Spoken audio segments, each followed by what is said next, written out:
Le monde ne parle pas, il vibre. Imaginez, réalisez qu'il existe un pouls silencieux qui soutient tout ce que vous expérimentez, un mouvement subtil que vous ne pouvez pas voir, mais que vous pouvez sentir. Ce pouls façonne les événements et anticipe les rencontres, même les silences les plus profonds.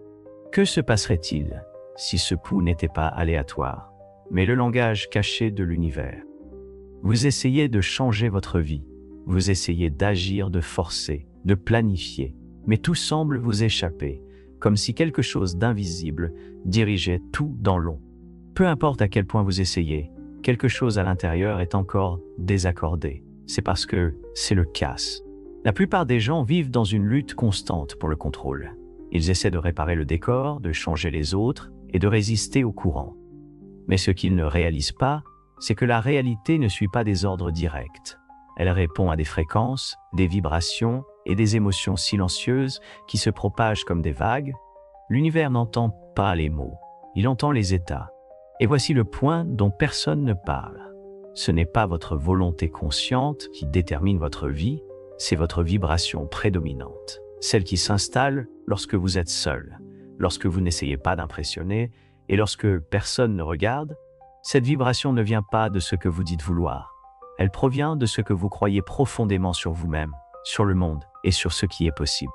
Elle s'exprime tout le temps, dans votre façon de respirer, de réagir, de décider, dans la fréquence à laquelle vous vous réveillez et dans le sentiment qui vous accompagne jusqu'au sommeil.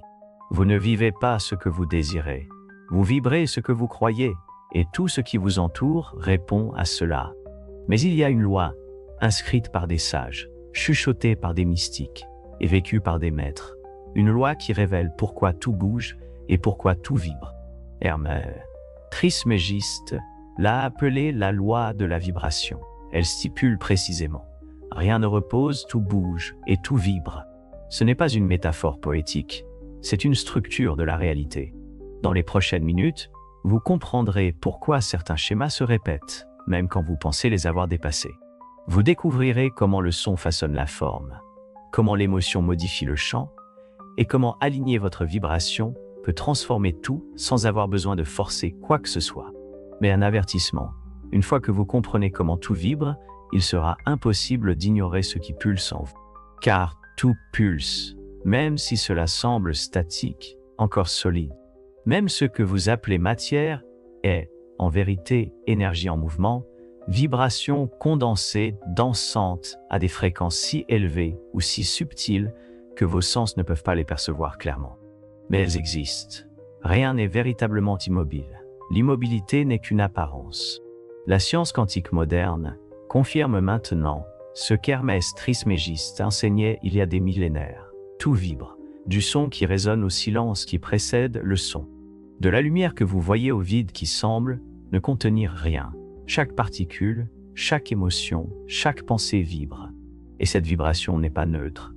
Elle porte une signature, une fréquence. Vous êtes constitué de cela. Vous êtes un champ énergétique, vibrant, qui réagit, émet. La vibration n'est pas autour de vous. La forme de votre corps, le rythme de votre cœur, l'intensité de ce que vous ressentez, tout cela est une vibration organisée. Et plus vous en devenez conscient, plus vous réalisez que la vie ne vous arrive pas. Elle se déroule à travers vous. C'est la base de la loi de la vibration, un principe hermétique qui affirme que rien n'est immobile. Tout est en mouvement, tout vibre dans un rythme constant. Et cela ne se limite pas aux choses matérielles. Les pensées vibrent, les mots vibrent, les émotions ont un chant, une couleur, un son. Et toutes ces vibrations façonnent le type de réalité auquel vous accédez. Lorsque vous entrez dans un endroit et ressentez une atmosphère lourde, ce que vous percevez n'est pas de l'imagination, c'est fréquence. Lorsque vous ressentez la paix près de certaines personnes et de l'inconfort près d'autres, cela ne concerne pas le comportement. C'est une question d'accord vibratoire. Tout communique, et la communication la plus précise ne se fait pas par des mots, elle se fait à travers la fréquence. L'univers est un océan de vibrations en constant flux. Mais ce flux n'est pas chaotique. Il a du rythme, de l'ordre et de la cohérence. Ce que vous appelez réalité n'est que le reflet de la fréquence qui est dominante en vous à ce moment. La réalité est sélective. Elle se syntonise à ce que vous émettez. La vibration de la colère, par exemple, possède un rythme, un motif énergétique qui contracte, crée de la résistance et ferme des possibilités. La vibration de la gratitude, en revanche, a un rythme différent. Elle s'étend, ouvre des portes et adoucit les chemins. Ces vibrations créent des effets. Elles organisent ou désorganisent, attirent ou repoussent, guérissent ou rendent malades. Tout répond. C'est pourquoi le vrai changement ne commence pas par le comportement. Il commence dans le champ. Si vous souhaitez obtenir des résultats différents, vous devez commencer à vibrer différemment. Mais il ne s'agit pas de forcer la positivité. Il s'agit de transmuter la présence. Il s'agit de se mettre en cohérence avec ce que vous souhaitez vivre. La bonne vibration ne provient pas de l'effort. Elle vient de l'alignement. Hermès le savait. Il ne voyait pas le monde comme de la matière, mais comme un son cristallisé. Il enseignait que le mouvement crée la forme, que les structures invisibles sont visibles, et que changer la réalité ne nécessite pas de lutte. Cela nécessite de la résonance. Quand vous commencez à vivre depuis cet endroit, vous réalisez que vous n'essayez plus de changer le monde. Vous vibriez simplement à une fréquence différente. Le monde répond, mais il ne répond pas avec logique. Il répond avec la forme, avec des événements et avec des répétitions qui ne sont pas des coïncidences. Ce sont des retours, des échos vibratoires de quelque chose qui a été émis, même inconsciemment. Quelqu'un qui a maîtrisé cette compréhension était Thoth. Dans la tradition égyptienne, Thoth n'était pas seulement le dieu de la sagesse. Il était le maître du son primordial, le scribe divin qui a écrit les mots des dieux. Oui, il était cela, mais il était aussi celui qui connaissait le pouvoir créatif derrière chaque vibration émise. Il savait que l'univers ne commençait pas par un acte, mais par un son, et que ce son n'était pas entendu. Il était ressenti parce que le son, avant d'être entendu, est vibration, et la vibration est le principe de tout. Thoth comprenait que le mot est plus qu'une communication. C'est le codage de la réalité. Chaque verbe, chaque ton et chaque silence entre les phrases façonnent des chants. En essence, parler, c'est vibrer penser, c'est vibrer sentir avant tout, c'est vibrer. Et tout ce qui vibre organise ou désorganise. Le mot est un outil, mais c'est aussi une graine. Lorsqu'il est prononcé avec intention, il devient une géométrie invisible, créant des structures dans le champ énergétique avant que quoi que ce soit ne se manifeste dans la matière. Peut-être est-ce pourquoi les anciens utilisaient des mantras, des prières et des intonations sacrées. Ce n'était pas de la superstition, c'était une science de la vibration. Ils savaient que la forme suit le son, qu'un nom peut invoquer ou repousser, et qu'une déclaration répétée avec vérité commence à réécrire la structure subtile de la réalité. Et il ne s'agit pas seulement du son émis. Les pensées que vous nourrissez sont des vibrations silencieuses, des mots non prononcés mais émis, des champs de fréquences qui vous laissent comme une signature continue. Vous vibriez même quand vous ne dites rien. Même lorsque vous êtes silencieux, quelque chose en vous s'exprime. C'est pourquoi Thoth est aussi le seigneur du silence. Car le vrai silence n'est pas l'absence de son. C'est la présence d'une fréquence pure sans bruit. Un silence qui ne paralyse pas mais organise, qui ne cache pas mais transmet. C'est dans ce silence que le mot se prépare à naître. C'est en lui que l'intention se forme. C'est là que la création commence. Lorsque vous commencez à observer ce qui vibre en vous, que ce soit sous forme de mots, de pensées ou d'émotions, vous commencez à comprendre qu'il n'y a pas de neutralité. Tout ce que vous émettez se connecte à quelque chose. Tout revient, tout répond parce que l'univers est un champ sensible de résonance. Et ce qui est le plus surprenant, c'est que la façon dont vous dites les choses compte tout autant que ce que vous dites. Un oui, prononcé par peur vibre différemment d'un oui, prononcé dans la vérité.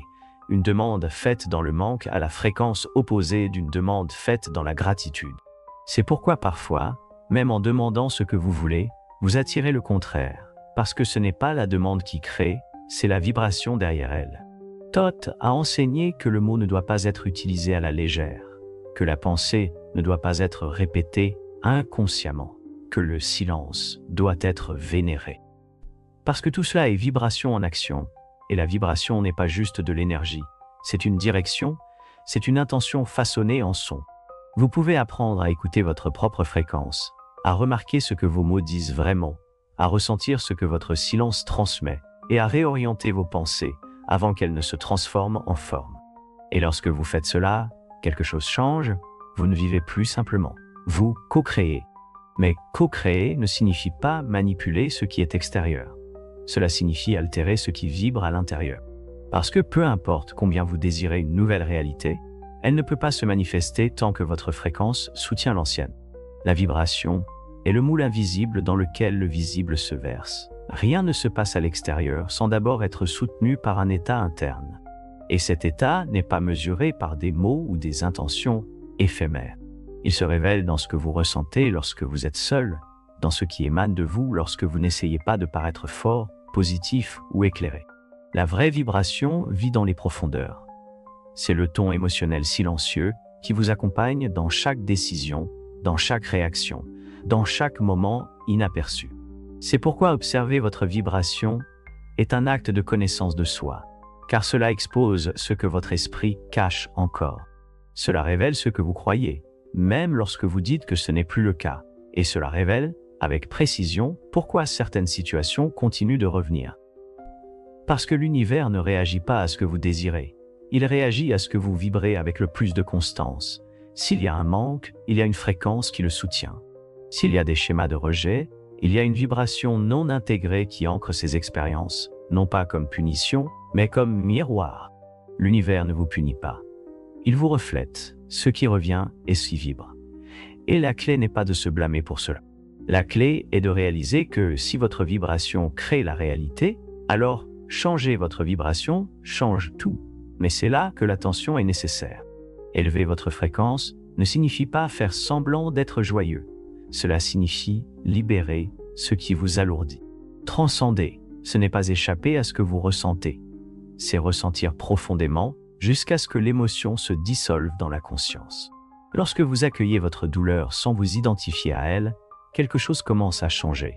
La vibration se raffine, le champ se réorganise, et ce qui semblait être un cycle sans fin commence à perdre sa force, car vous avez arrêté d'alimenter la fréquence qui le maintenait en vie. Et alors, pour la première fois, vous remarquez quelque chose de nouveau. La réalité ne réagit pas seulement. Elle s'ouvre comme si un nouveau chemin se dessinait là où il n'y avait auparavant que répétition, comme si des portes invisibles commençaient à tourner, non pas parce que quelqu'un les a déverrouillées de l'extérieur, mais parce que vous avez changé la clé de l'intérieur. La vibration est cette clé. Elle ouvre ou ferme des chemins, rapproche les gens ou les éloigne. Elle élargit ou limite les possibilités, non pas parce que vous dites vouloir, mais par qui vous êtes pendant que vous attendez. Parce que vous ressentez, lorsque vous n'essayez pas de contrôler, par la fréquence silencieuse que votre présence porte. Et tout cela se passe dans le champ subtil, un champ qui perçoit avant que vous parliez, qui réagit avant que vous agissiez, un champ qui reflète exactement ce que vous soutenez dans le silence. C'est pourquoi certaines personnes semblent attirer des miracles. Ce n'est pas de la chance, c'est la vibration. C'est qu'elles soutiennent sans effort une fréquence que l'univers reconnaît, une cohérence entre l'intention et l'état, entre ce qu'elles demandent et ce qu'elles sont prêtes à devenir. Et cela est à votre portée. Vous n'avez pas besoin de maîtriser des techniques occultes ou des formules complexes. Vous avez juste. Il est nécessaire de prendre conscience de ce que vous émettez lorsque vous ne faites pas d'efforts, car c'est ce qui crée votre vie, c'est ce qui façonne votre avenir. Vous n'êtes pas piégé dans ce que vous vivez, vous vibrez simplement à l'intérieur. Et si vous pouvez vibrer différemment, alors vous pouvez accéder à quelque chose de complètement nouveau, car tout existe déjà. Toutes les possibilités, toutes les versions de la réalité, toutes les expériences que vous êtes capable d'imaginer n'ont pas besoin d'être créées de zéro. Elles attendent juste le bon accord. L'univers est comme un champ de fréquences simultanées. Chaque réalité est une station. Vous n'avez pas besoin de construire une nouvelle station. Il vous suffit de changer de chaîne. Et changer de chaîne ne nécessite pas d'effort physique. Cela demande une cohérence vibratoire. La question n'est pas « Comment puis-je créer la réalité que je désire ?» La véritable question est « Quelle version de moi-même est capable de s'accorder à ce que je désire ?» Et ce changement commence dans le silence, dans l'espace où la volonté devient vibration, où l'intention cesse d'être simplement mentale et devient énergétique. Car l'univers ne lit pas les pensées éparpillées, il répond au chant, à ce que vous soutenez avec votre corps, avec votre cœur, avec une émotion non exprimée. S'accorder avec le tout, c'est comme s'aligner sur une chanson qui joue déjà. Vous n'avez pas besoin d'inventer la mélodie. Il vous suffit de vibrer au même rythme. Et cela ne se produit que lorsque vous cessez de résister. Lorsque vous lâchez prise sur la fréquence du doute, de la précipitation, de la rigidité, et commencez à vibrer dans la confiance, dans le flux, dans la présence. Avez-vous déjà remarqué comment certains états émotionnels semblent attirer des réalités similaires? Lorsque vous êtes centré, quelque chose s'organise autour de vous. Lorsque vous êtes dans le chaos, tout semble se bloquer. Ce n'est pas une coïncidence, c'est une résonance. Le chant ne fait que refléter. Mais cette résonance ne se produit pas par simple répétition mentale.